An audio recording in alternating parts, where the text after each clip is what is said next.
He came the hard way. He's a very tough leader. And he's doing good. Sometimes you might like, you might dislike certain aspects. Nothing I could know. Not everything has to be appreciated, not everything has to be liked.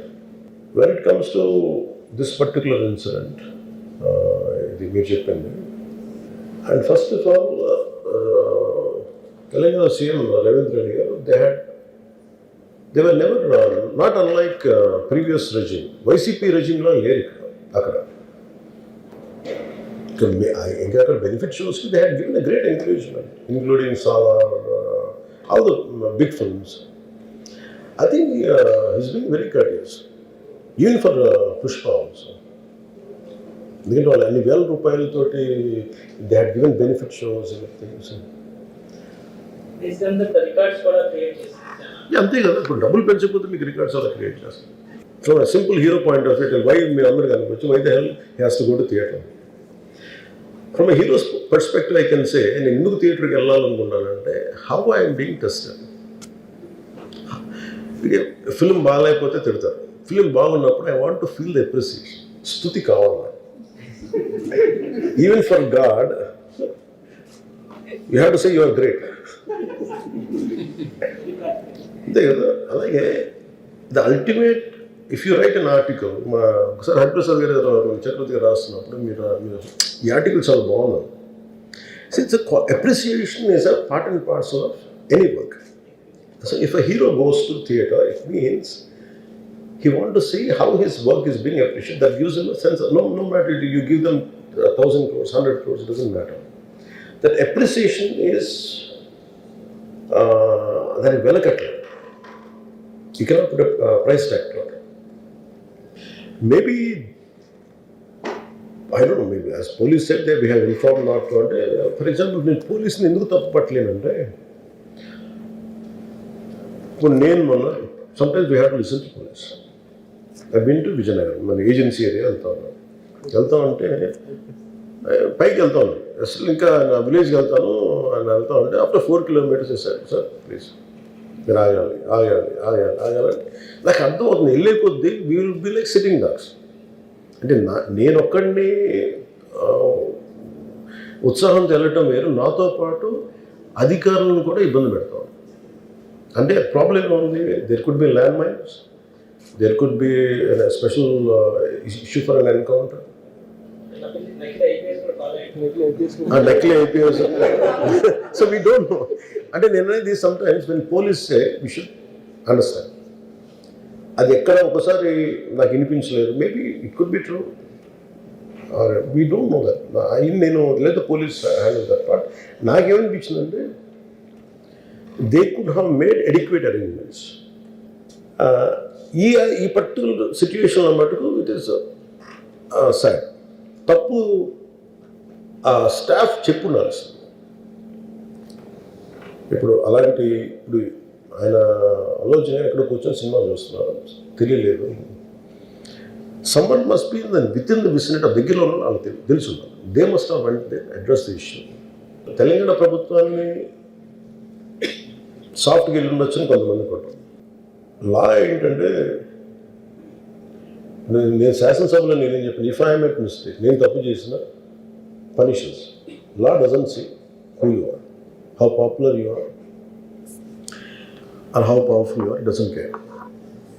ఇప్పుడు అందుకనే నేను అందుకనే చెప్పాను, even if I make mistake please punish. అంటే law should not treat, ఈ preferential treatment ఇవ్వకూడదు. No preferential treatment for anybody. That's what law says. వాళ్ళు వెళ్ళి ఇది జరగటం వల్ల ఏమైనా జరిగిందంటే, జరిగిపోయింది ఒకసారి తెలియదు మనకి ఒకసారి. నాకే కొన్ని పరిస్థితులు ఎలా ఉంది, అక్కడ ఏం జరిగింది నాకు అర్థం కాదు, అరుస్తూ ఉంటాను. నాకు వాళ్ళు ఏం చెప్తున్నారో నాకు వినిపించదు. ఆ పాపం చనిపోయినప్పుడు నిజం దొరకదు, ఇట్స్ క్వైట్ పెయిన్ఫుల్. సినిమా కుటుంబం ఒక సినిమా చూడటానికి వచ్చి ప్రాణాలు కోల్పోవడం అనేది ఒక చక్కని సాయంకాలం. They want to go back to they home. ఇంటికి వెళ్ళి దే వాంట్ ఓవర్ డిన్నర్, వాళ్ళు ఇంట్లో కూర్చొని ఆ ఎక్స్పీరియన్స్ షేర్ చేసుకుంటే, అలాంటి ఈవినింగ్ ఇటు ఏంటంటే ఒక కుటుంబంలో చాలా బాధాకరం. దీనికి ఏమి చేసి ఉండాల్సిందంటే, గోటుతో పోయేది గొడ్డలతో అంటే, ఆ ముందే నెక్స్ట్ డే వాళ్ళ ఇంటికి వెళ్ళిపోయి హీరోకి కూడా తెలియకర్లా, అల్లు అర్జున్ గారు కూడా తెలియకర్లా, ఇంకా ఎవరన్నా వెళ్ళి డైరెక్షన్ ప్రొడ్యూసర్స్ వెళ్ళి మీ బాధలో మేము ఉన్నామని చెప్పున్నారు sir. Let it be director, let it be producers or entire film unit వెళ్ళి చెప్పుంటే ఫస్ట్ అది రప్చర్ అవ్వకుండా ఉండేది. మేబీ అది చేశారు లేదు నాకు తెలియదు, but this what I feel, నాకు తెలియదు చేశారా అది అలా కాదు, మనం అలా కాదు, అలా దీన్ని చిన్నగా చేయకూడదు. ఒకసారి ఏమైపోతుంటే మనం తిట్లు తినాలి ఒకసారి. ఇలాంటి సిచ్యువేషన్లో నేను it's not that I had never faced it, I also had faced it. చనిపోలేదు కానీ నలిగిపోతుంటాను. నేనే చాలాసార్లు జర్నలిస్ట్ నలిపి నేను పక్కన నవ్వుతాను. ఒకసారి పోలీసులు నలిగిపోతాను, నన్ను గార్డ్ చేయడానికి వచ్చిన పోలీసు అధికారులు నలిగిపోతాం అంటే నేను పక్కన లాగుతాను ఒకసారి. అంటే అది ఇన్స్టింక్ట్ రియాక్షన్ మనకు ఉన్నాం. ఒకసారి నేను వస్తున్నానని చెప్పి తీగలకి మన పోస్టులు కడతాం, చచ్చిపోతారు. So what my concern is నేను వెళ్ళి వాళ్ళ ఇంటికి వెళ్ళి పరామర్శించాను, అది లోపించింది. అది రాష్ట్రంలో ఎవరు ఊహించని విధంగా, దేశంలో ఎప్పుడు జరగని విధంగా మొట్టమొదటిసారిగా గవర్నమెంట్ బడులన్నీ ఇంగ్లీష్ మీడియం కింద మార్చిన చరిత్ర ఎప్పుడైనా ఉంది అని అంటే అది వైఎస్ఆర్సీపీ ప్రభుత్వం. మొట్టమొదటిసారిగా గవర్నమెంట్ బడులలో ఇంతకుముందు ఎప్పుడు ఊహకు కూడా అద్దేటివి కాదు. ఎవరైనా ఎవరి దగ్గరికైనా వచ్చి గవర్నమెంట్ బడులు ప్రైవేట్ బడులతో ఎప్పుడూ పోటీ పడలేవు అనే మాటలు మనం అంతా వింటూ ఉంటాం. మొట్టమొదటిసారిగా ప్రైవేటు బడులు గవర్నమెంట్ బడులతో పోటీ పడే పరిస్థితి ఎప్పుడైనా వచ్చింది అని అంటే అది ఒక్క వైఎస్ఆర్సీపీ ప్రభుత్వ హయాంలో మాత్రమే. మొట్టమొదటిసారిగా బడులల్లో నాడు నేడు కార్యక్రమంతో బడులు రూపురేఖలు మారాయి. మొట్టమొదటిసారిగా 6వ తరగతి నుంచి ప్రతి క్లాస్ రూమ్లోనూ ఇంటరాక్టివ్ ఫ్లాట్ ప్యానల్స్తో డిజిటల్ బోధన ఎప్పుడైనా మొదలైంది అంటే అది వైఎస్ఆర్సీపీ హయాంలోనే మొదలైంది. మొట్టమొదటిసారిగా 3వ తరగతి పిల్లలకు టోఫుల్ ఒక పీరియడ్గా చేర్చి ఇంగ్లీష్లో వాళ్ళందరినీ కూడా ప్రావీణ్యత పెంచే విధంగా అడుగులు పడ్డాయి అని అంటే అది వైఎస్ఆర్సీపీ ప్రభుత్వ హయాంలో. మొట్టమొదటిసారిగా గవర్నమెంట్ బడులన్నీ ఇంగ్లీష్ మీడియం చేయడమే కాకుండా సిబిఎస్ఈతోనే ఆపకుండా సిబిఎస్ఈ దాకా కూడా ప్రయాణం జరిగింది మన హయాంలోనే. సిబిఎస్ఈ నుంచి ఏకంగా ఐబీ దాకా ప్రయాణం జరిగేది కూడా మన హయాంలోనే జరిగేట్టుగా చర్యలు తీసుకున్నాం. మొట్టమొదటిసారిగా 8వ తరగతికి పిల్లాడు వచ్చేసరికి పిల్లాడి చేతిలో ట్యాబులు. మొట్టమొదటిసారిగా గవర్నమెంట్ బడులలో పోయే పిల్లలకు రోజుకొక మెనూతో గోరుముద్ద. ఇవన్నీ మనం అడుగులు వేసినప్పుడు ఈ పిల్లాడు ఈ 10th క్లాస్కి వచ్చేసరికి అనర్గళంగా ఇంగ్లీష్లో మాట్లాడే పరిస్థితి. అది విజన్ అంటే. హైయర్ ఎడ్యుకేషన్లో ఎప్పుడు చూడని విధానం, ఊహకు కూడా ఎవరికి అందల. మన డిగ్రీలు చదువుకుంటే ఉద్యోగాలు రావు, మన డిగ్రీలను ఇంకా బెటర్గా చేయాలి అని తలంచుతో మొట్టమొదటిసారిగా ఎడెక్స్ అనే సంస్థను తీసుకొని వచ్చి మొట్టమొదటిసారిగా ఆన్లైన్ వర్టికల్స్ తీసుకొని వచ్చి మొట్టమొదటిసారిగా ఆ వర్టికల్స్కు సర్టిఫైడ్ చేసినాం. అంటే మన డిగ్రీ చదువుతా ఉన్న పిల్లాడు ఆయనకు నచ్చిన కొన్ని కోర్సులు స్టాన్ఫర్డ్, హార్వర్డ్, ఎల్ఎస్సి, ఎంఐటి వంటి పెద్ద పెద్ద యూనివర్సిటీలు, విదేశీ యూనివర్సిటీల దగ్గర నుంచి వాళ్ళు కోర్సులు ఆఫర్ చేస్తారు ఆన్లైన్లో. మన పిల్లలు ఆ కోర్సులు ఇక్కడ తీసుకొని ఆ ఎగ్జామ్ రాస్తాడు.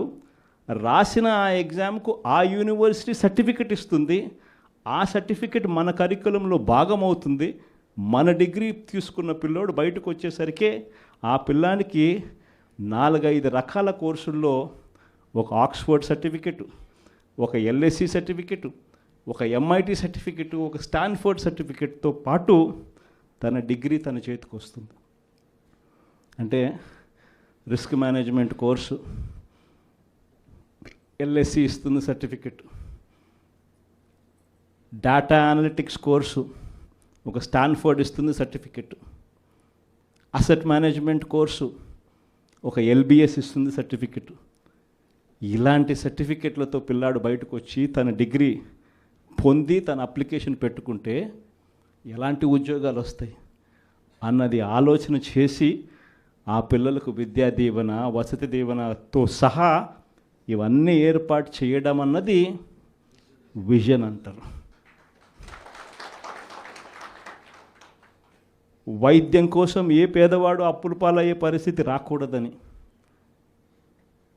చదువులు వైద్యం ఈ రెండే మనిషిని అప్పుల పాలు చేసే పరిస్థితిలోకి నెట్టేస్తుందని, ఆ పరిస్థితి ఎప్పుడు రాకుండా చెయ్యాలి అని చెప్పి తాపత్రయపడి ఆరోగ్యశ్రీ పరిధిని ఏకంగా 3,300 ప్రొసీజర్లకు తీసుకొని పోయి ఏకంగా 25 లక్షల దాకా ప్రతి పేదవాడికి ఉచితంగా ఆరోగ్యశ్రీ అందేట్టుగా చేసి ప్రతి గవర్నమెంట్ హాస్పిటల్లోనూ నాడు నేడు పనులతో ఆ హాస్పిటల్ రూపురేఖలన్నీ మార్చి ప్రతి గవర్నమెంట్ హాస్పిటల్లోనూ 0 వేకెన్సీ పాలసీ తీసుకొని వచ్చి జాతీయంగా చూస్తే స్పెషలిస్ట్ డాక్టర్ల కొరత 61%, 61% ఉంటే మన రాష్ట్రానికి వచ్చేసరికి స్పెషలిస్ట్ డాక్టర్ల కొరత మన రాష్ట్రంలో కేవలం 4% లోపే.